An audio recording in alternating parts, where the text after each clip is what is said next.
Halo Sobat Pintar, selamat pagi, selamat berjumpa kembali dengan saya, Bapak Risdianto. Sebelum kita memulai pola pembelajaran pada kesempatan kali ini, perkenalan dulu. Nama saya Risdianto. Kemudian saya mengajar mapel sejarah Indonesia, berkantor di SMKN 1 Kemusu, Kabupaten Boyolali. Pada kesempatan kali ini kita akan membahas mengenai Kerajaan Demak. Jadi ini merupakan bagian dari proses penyebaran agama Islam di Indonesia, kemudian pembahasan mengenai kerajaan-kerajaan Islam yang ada di Indonesia.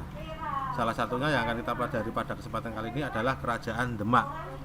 Adapun tujuan mempelajari Kerajaan Demak pada kesempatan kali ini adalah nanti setelah pembelajaran ini selesai diharapkan peserta didik mampu.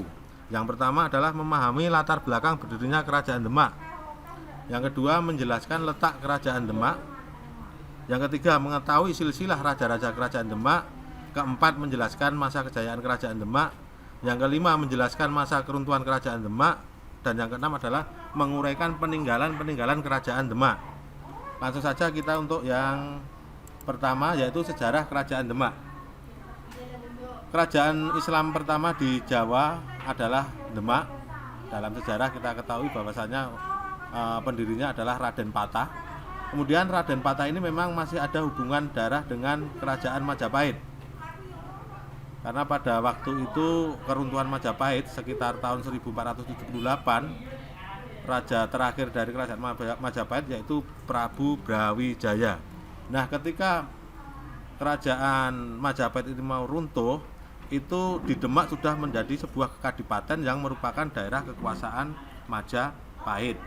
Kemudian tahun 1478 Masehi tadi, dengan diketemukannya prasasti ada Sinengkelan ditandai dengan Condro Sengkolo, Sirno Ilang Kertaning Bumi.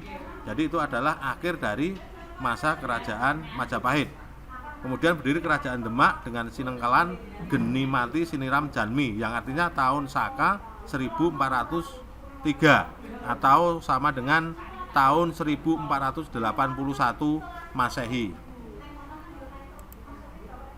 Selanjutnya adalah kita bahas mengenai letak Kerajaan Demak.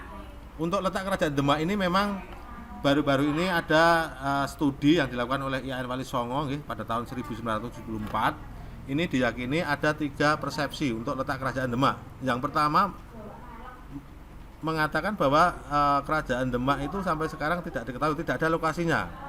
Karena dalam teori ini hanya berpendapat bahwasanya Raden Patah selama di Demak hanya menyiarkan agama Islam saja. Sementara tempat tinggalnya adalah rumah-rumah biasa, bukan istana megah. Masjid yang dibangun Wali Songo pun hanya dianggap sebagai lambang kesultanan. Ini pendapat pernyataan yang pertama. Untuk bukti yang kedua, menyebutkan masjid persembahan Wali Songo itu terletak tak jauh dari istana. Kemudian ini memang pakem dari sejarah Jawa bahwasanya untuk keraton itu memang dekat dengan masjid, kemudian pasar, dan di alun depannya pasti ada alun-alun yang nanti akan ada biasanya ditanami dengan pohon beringin. Kemudian bukti yang ketiga mengungkapkan letak istana keraton berhadapan dengan Masjid Agung Demak. Berarti ini menyeberangi sungai di antara pohon pinang. Nah, sampai sekarang banyak masyarakat yang masih percaya bila di antara kedua pohon tersebut terdapat makam Kiai Gunduk. Ini jadi letak Kerajaan Demak. Itu ada 3 pendapat seperti ini. Selanjutnya kita bahas mengenai silsilah raja-raja Kerajaan Demak. Setidaknya ada 3 raja besar yang dikenal dari Kerajaan Demak. Di antaranya, yang pertama pendirinya yaitu Raden Patah. Ini memerintah 1500 sampai 1518. Kemudian setelah Raden Patah ini nanti digantikan oleh Pati Unus. Pati Unus ini adalah anak dari Raden Patah. Kemudian kita ketahui dalam sejarah Pati Unus ini nanti mendapat julukan Pangeran Sabranglor karena nanti berhasil istilahnya mengurangi, bukan mengalahkan tapi mengurangi kekuatan daripada Portugis yang ada di Selat Malaka. Kemudian raja yang ketiga adalah Sultan Trenggono. Sultan Trenggono ini sebenarnya adalah adik dari Pati Unus, karena Pati Unus itu tidak mempunyai anak, sehingga tahta rajanya itu jatuh ke Sultan Trenggono. Sultan Trenggono ini adalah sekali lagi adiknya Pati Unus. Sedangkan tadi Pati Unus adalah anaknya Raden Patah. Berarti Sultan Trenggono ini juga merupakan anak dari Raden Patah. Ini 3 raja yang besar yang memerintah di Demak. Kemudian nanti setelah Sultan Trenggono nanti akan ada raja lagi, nanti kita bahas di belakang. Sekarang kita langsung saja menuju ke masa kejayaan Kerajaan Demak. Ini ada 2 pemerintahan, yaitu Pati Unus dan Sultan Trenggono. Pati Unus ini saya katakan di depan tadi, itu mempunyai visi menjadikan Demak itu negara yang kerajaan yang besar, maritim yang besar.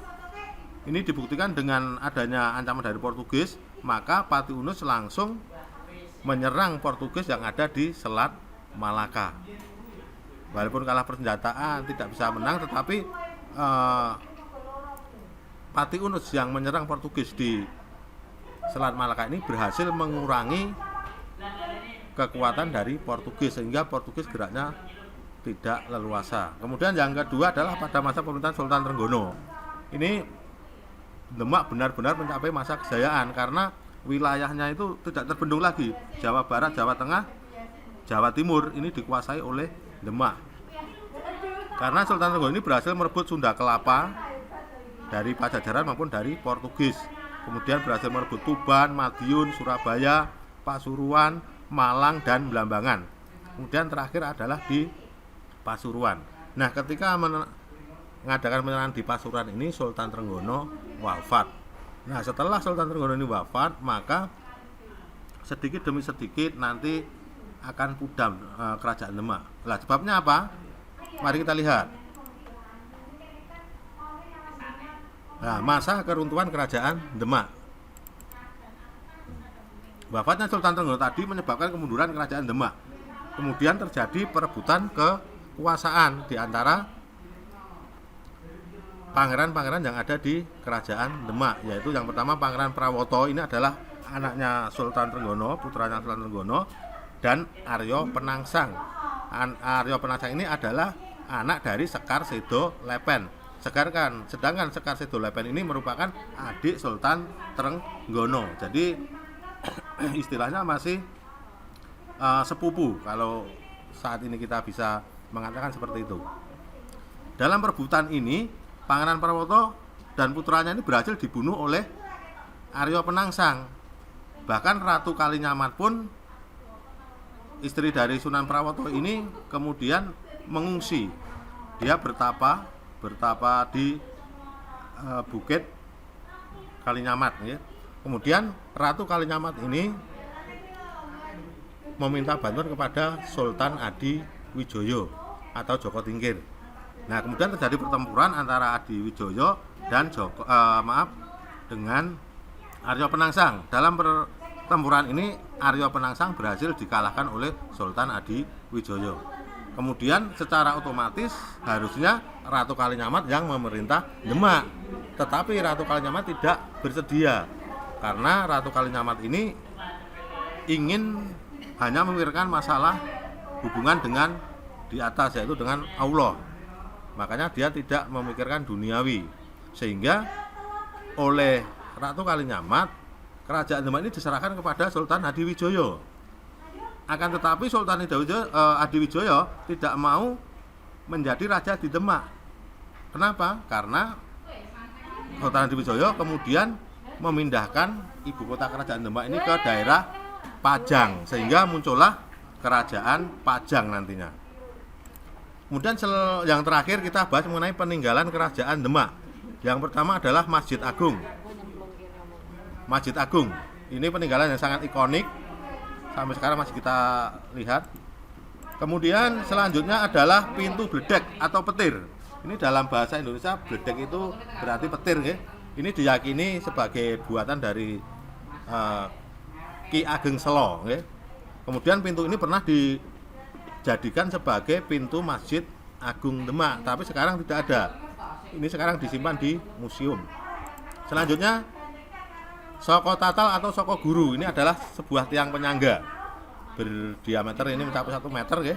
berfungsi sebagai penyangga. Ini dibuat oleh Sunan Kalijogo. Nah, ini bisa kalian lihat. Ini yang masih berdiri di masjid, ini yang sudah disimpan di museum. Kemudian selanjutnya Dampar Kencono. Dampar Kencono ini merupakan tempat duduk singgasana atau yang diduduki oleh raja-raja di Demak, Sultan di Demak. Nah, Dampar Kencono ini pernah dipakai untuk mimbar di Masjid Agung. Tetapi kalau sekarang kita lihat ke sana, ini tidak ada karena ini sudah disimpan di museum.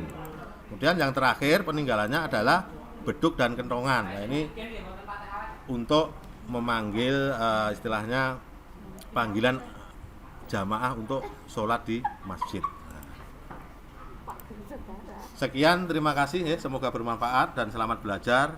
Semoga nanti ada manfaatnya sekali lagi dan kita akan bertemu lagi pada materi selanjutnya. Sekian, terima kasih. Wassalamualaikum warahmatullahi wabarakatuh. Salam sobat pintar.